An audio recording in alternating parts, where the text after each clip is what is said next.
Questão 3b. Na questão 3b, a gente consegue observar um fato bem interessante nesse triângulo aqui, né? Esse aqui é um triângulo, e em todo triângulo, né, na nossa geometria plana euclidiana, a soma de todos os ângulos internos vale 180, né? Ou seja, vale π. Então, o que a gente tem? A gente tem que π é igual a alfa mais beta mais θ, né? Mais π sobre 2. Mas aqui no caso a gente está procurando quem é o θ, né? Então eu vou tentar isolar esse cara aqui. Passando ele para o outro lado, né? Melhor, eu vou deixar ele aqui e vou passar todo mundo para o outro lado. Passando todo mundo para o outro lado, vai ficar com θ é igual a π sobre 2 menos alfa menos beta. Beleza? Então, bem tranquilo aí essa parte até agora. Agora, no lugar do alfa, a gente pode escrever a relação que a gente encontrou na 3 letra A, né? Então, o nosso ângulo θ, ele é π sobre 2 menos, no lugar do alfa, vou escrever arctangente. Ah, eu botei um alfa aqui, cara. Por que eu botei um alfa aqui no meio do arctangente? Eu sou meio maluco. Arctangente de h sobre 8. Vou riscar isso aqui. H sobre 8. Aqui é um colchete. Menos. No próximo aqui é o arctangente de 2 sobre h. Beleza? Os dois arctangentes já estão aí. E aí o que ele pede para a gente encontrar? Ele quer que a gente encontre. Repare que está todo mundo aqui dependendo de h, né? Então o nosso θ aqui, ele depende de h. É π sobre 2 menos arctangente de h sobre 8 menos arctangente de 2 sobre h. Não sei se é na lista. Existe uma lista que a gente fala só de funções trigonométricas inversas e de suas derivadas. Uma delas, que a gente estuda bastante, é a derivada da tangente. A derivada do arco tangente é uma derivada bem importante. Se você não souber de cor como se calcula, tudo bem, tem como você encontrar aí a derivada. Vamos lá. Como a gente quer encontrar os pontos críticos dessa função, eu vou começar deduzindo aqui como é que se calcula a derivada do arctangente, tá bom? O arctangente, ele é a função inversa da função tangente, né? Então, repare, se eu tiver aqui tangente de x, isso aí até agora não é nada, né? Mas se eu combinar duas funções, a função arctangente e a função tangente, uma dentro da outra, quando você combina duas funções inversas, a resposta é o próprio x, né? Então, a tangente do arctangente de x, isso aqui é o próprio x, né? Beleza? Então vamos lá. O que eu vou fazer aqui? Eu vou derivar isso aqui. Melhor derivar assim. Secante. Deixa eu pensar um pouquinho aqui. Vamos derivar assim.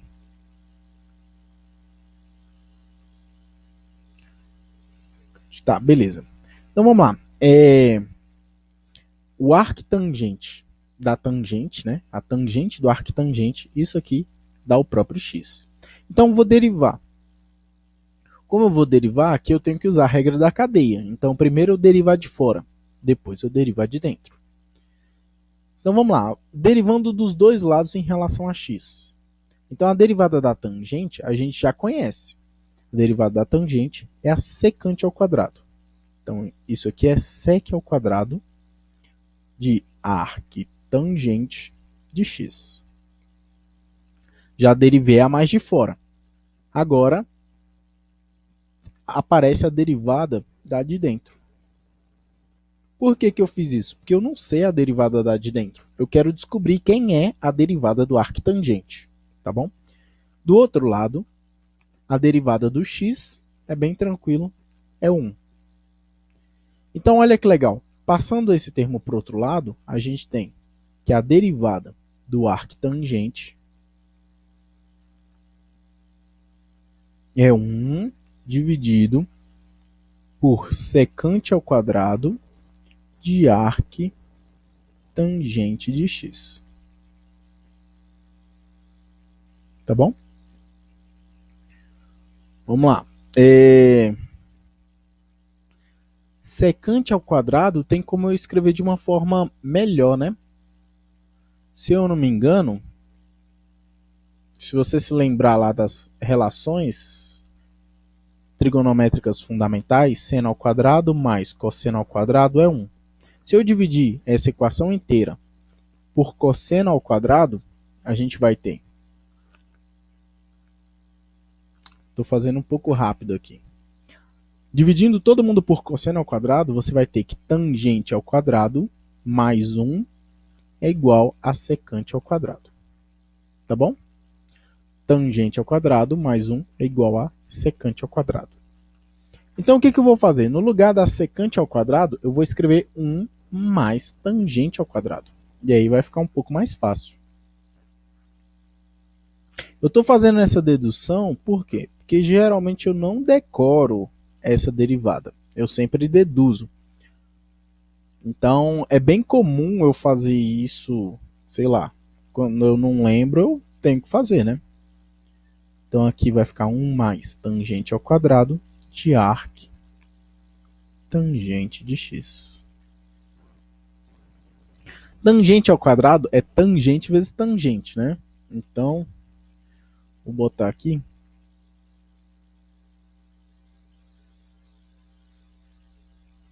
Isso aqui é 1 dividido por 1 mais tangente de arquitangente de x vezes tangente vezes arquitangente de x. Beleza. Mas tangente de arquitangente, a gente já sabe o que é. Porque tangente e arquitangente são funções inversas. Então, esse cara aqui é o próprio x. E esse cara aqui também é o próprio x. Então, se eu tenho uma função que é arquitangente de x, e eu quero saber a derivada dela é 1 sobre 1 mais x ao quadrado.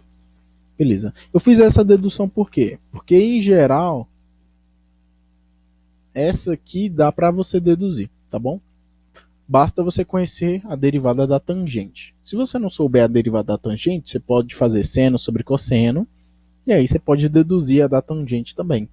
É só usar a regra do quociente, tá bom? Tá.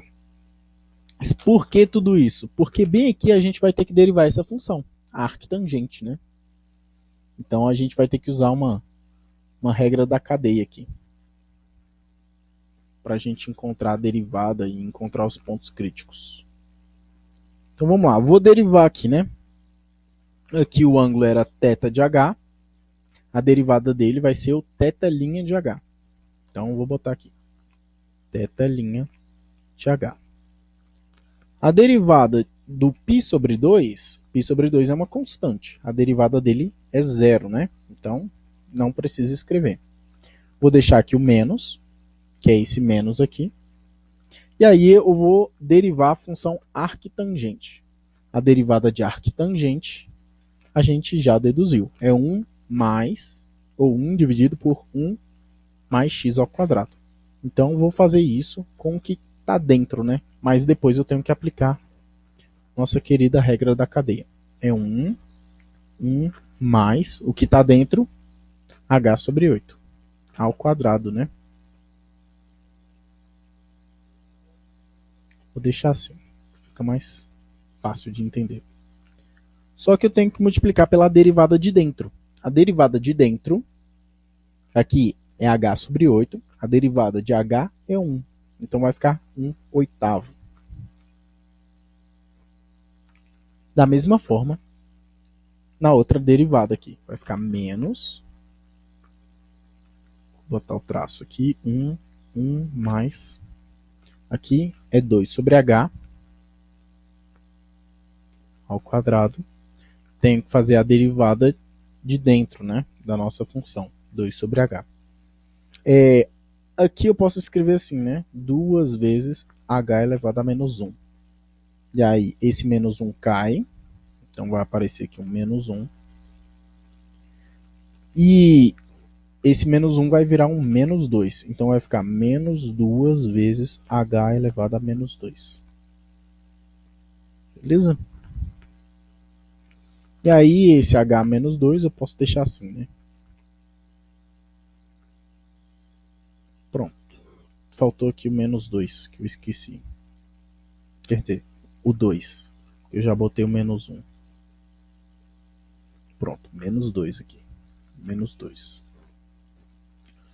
Tá bom. E aí, vamos seguir aqui. A gente pode tentar deixar de uma forma mais organizada aqui, né? Deixa eu pensar qual a melhor forma de fazer isso.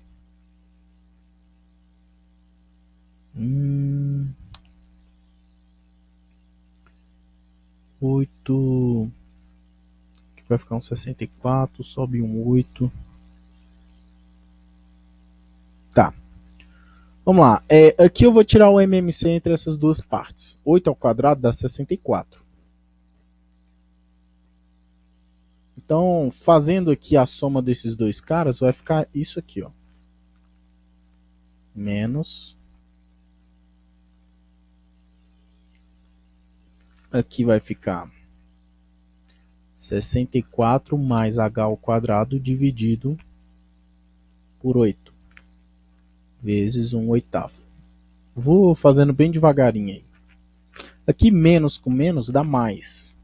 E esse 2 fica em cima. Então aqui vai ficar mais 2 dividido. Vou fazer da mesma forma aqui. Aqui vai ficar h ao quadrado mais 2 ao quadrado é 4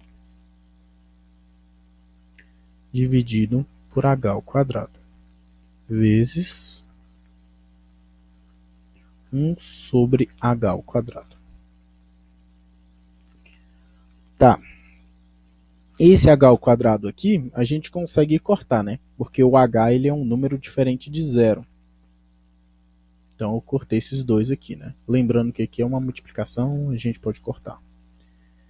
Tá, isso aqui a gente consegue transformar numa divisão de frações.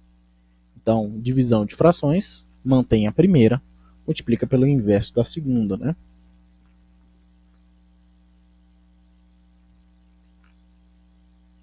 Então vai ficar 1 sobre 1 vezes esse 8 sobre, e aqui vai ficar 64 mais h ao quadrado.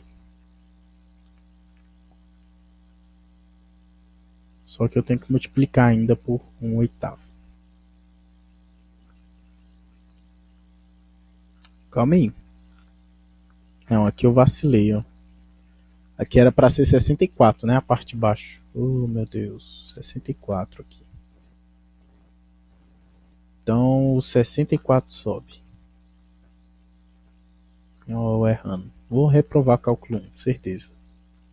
Mas aqui ficou 2 sobre h ao quadrado mais 4. Beleza. Pronto. Agora esse 64 dá para eu simplificar com esse 8. E aí 64 dividido por 8 fica 8. E aqui 8 por 8 fica 1, né? E aí a gente consegue encontrar o nosso querido amigo aqui. Aqui em cima vai ficar o 8, né? 8 vezes 1 vezes 1 vai ficar menos 8. Na parte de baixo vai ficar 64 mais h ao quadrado. Mais, aqui no outro vai ficar 2h ao quadrado mais 4. Pronto. Tá aí a nosso θ, né? Θ de h. E aí, no nosso θ de h, a gente sabe que basta agora a gente igualar a zero para encontrar os nossos queridos pontos críticos, né? Então, vamos igualar a zero e resolver essa equação para encontrar os nossos pontos críticos. Eu vou passar esse cara para o outro lado. A gente vai ficar com 2 sobre h ao quadrado mais 4 igual a 8 dividido por 64 mais h ao quadrado. Vou passar esse cara multiplicando esse também. Ah, ó, dá para cortar aqui, né? Aqui fica 1, aqui fica 4. E aí, passando multiplicando, a gente vai ficar com... Vai ficar 64 mais h ao quadrado é igual a 4h ao quadrado mais 4 vezes 4 dá 16. Beleza? Vou passar esse h para cá. Vou passar esse cara para cá.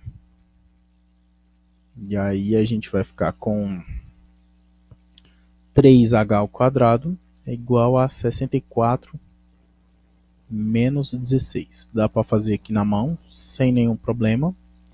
14 menos 6, eu acho que dá 8. Aqui fica 5 menos 1, fica 4. Deu 48. 48 é 30 mais 18, né? E eu consigo botar o 3 em evidência. Aqui vai ficar 3. Fica 10 mais 3 vezes 6. Não, deixa eu ver. 3 vezes 6 eu acho que é 18, né? Isso. Pronto. E aí a gente consegue cortar aqui. E aí o nosso h ao quadrado é igual a 16. Ou seja, o h ele é mais ou menos 4. Aqui não faz sentido o menos. Por quê? Porque o h ele representa uma distância. Mas é importante você destacar que não convém. Por quê? Porque essa equação contém duas soluções. Mais ou menos 4. Tá. Esse aí é o nosso ponto crítico, né? Não sei se ele pediu para determinar se é máximo ou mínimo. Não, ele só pediu os pontos críticos, né? Beleza. Então, na verdade ele teria 2, né? Mas como não tem sentido negativo, a gente vai ficar somente com o positivo. Então, o nosso ponto crítico, ele é mais 4. E aí a gente só tem que analisar o sinal aí para classificar ele como um máximo ou mínimo. Beleza? Tá aí então a nossa questão.